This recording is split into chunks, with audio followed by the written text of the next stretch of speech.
Sementara itu, saudara, sebanyak 196 warga etnis Rohingya yang terdampar di tepi pantai kawasan Desa Blangraya, Kecamatan Muara 3, Kabupaten Pidi, dipindahkan ke kamp pengungsian Minaraya. Ya, pemindahan ini dilakukan berdasarkan koordinasi pihak UNHCR dengan pemerintah setempat.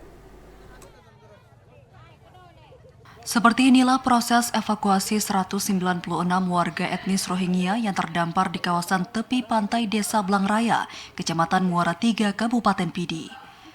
Mereka dievakuasi dengan berjalan kaki sambil memikul barang bawaan menuju kamp pengungsian yang ada di Minaraya. Proses evakuasi ini juga turut dijaga ketat oleh petugas kepolisian dan TNI serta pihak UNHCR dan AYOM.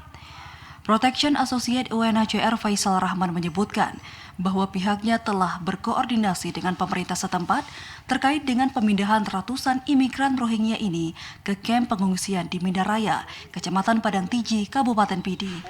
Sementara informasi yang kita dapat 196. Rencana bawa kemana nih? Arahan dari pemerintah untuk disatukan dengan pengungsi yang sudah ada di Minaraya. Minaraya ya. Oke, ini ada informasi lain nggak nih tunggu selain ini? Sementara belum ada, Bang. Jadi ini masih dalam tahap awal. Kita akan melakukan pendataan dulu. Kemudian baru selanjutnya kita bisa lebih tahu lebih banyak. Sementara itu, untuk memastikan kondisi kesehatan mereka, pihak UNHCR juga telah meminta Dinas Kesehatan Pidi agar dapat melakukan pemeriksaan para imigran Rohingya. Dari Pidi, Hasbi TVRI melaporkan.